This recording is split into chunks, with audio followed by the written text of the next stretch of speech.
አሰላሙ አለይኩም ወራህመቱላሂ ወበረካቱሁ። እድና የተከበራችሁ የቻናሌ ቤተሰቦች እንዲሁም የሀገሬ ልጆች እንዴት ናችሁ? ደህና ናችሁ ወይ? አላሁ አልሐምዱሊላህ ከኔ ጋር ሁሉ ሰላም፣ ሁሉ መልካም ነው። ዛሬ የቲዳ ነው ይሄንን የቀረጸችው ማለታቸው አይቀርም ማለት ነው። ሁልጊዜ ኩሽና ስለምታዩኝ ማለት ነው። እና ዛሬ ከአስር በኋላ ወደ ሀዲቃ ሄደናል ማለት ነው። እውነት ለመናገር ሀዲቃው በጣም ደስ የሚል ሀዲቃ ነው። አየሩ ራሱ ንፋሱ ራሱ በጣም ደስ ይላል። ፀሐይ ከገባ በኋላ ነው የመጣ ነው የነበረው ማለት ነው። በጣም ደስ የሚል ሀዲቃ ነው። ይሄንም ማዝናኛ ነው ማለት ነው። እኛ ግን ያው ሰራተኛም ከመሆናችን አንፃር ከልጆች ጋራ ነው የመጣ ነው። እውነት ለመናገር ሀዲቃ ሁሉ ነገር አለው። ውሃ አለው ሰርቶ እዚህ ጋር እንደ መዝናኛም ሆኖ ሰርቶ ምናምን የሚሰራበት ምግብ ይሁን ሻይ ምናምን የሚፈላበት ለራሱ የቻለ ነገር አለው ማለት ነው። በጣም ደስ የሚል እንትን ነው። እኛ ያው ከልጆች ስለመጣን ነው እንጂ እና በጣም ደስ የሚል ሀዲቃ ነው ማለት ነው። አረንጓዴ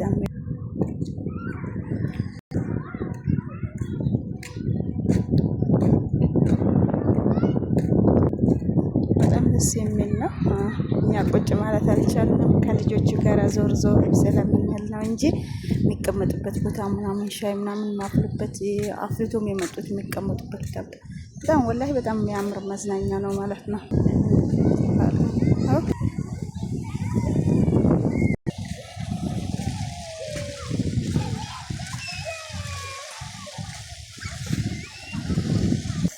ያው እናንተ ሁሉ የምታውቁኝ ከኩሽና ነው። ለኔ ግን ከዚህም የተሻለም ቢኖርም ለኔ ግን ለየት ስላለኝ ማለት ከኩሽናዬ ስለወጣው ነው ንፋሱ ስለወሰድኩኝ።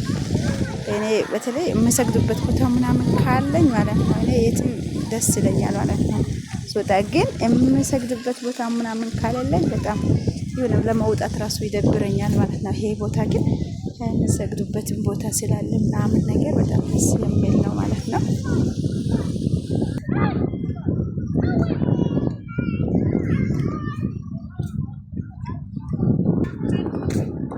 አይን ግን ሰዎች ራሱ እንሄድ ሲሉኝ ቀዮና የማይመቻች ያና አለ አይደል የሆነ ደስ ሀዲቃ ምናምን ሲሆን ነው በጣም ደስተኛ ሆኜ መውጣት ራሱ የምፈልገው ማለት ነው።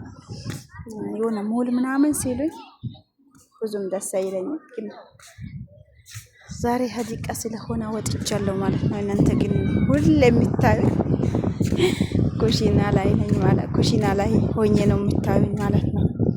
ዛሬ ግን ወጣ ብያለሁ ማለት ነው።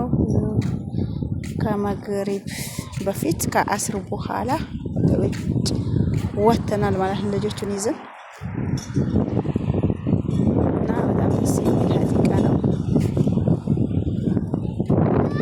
ልጆቹን ይዘን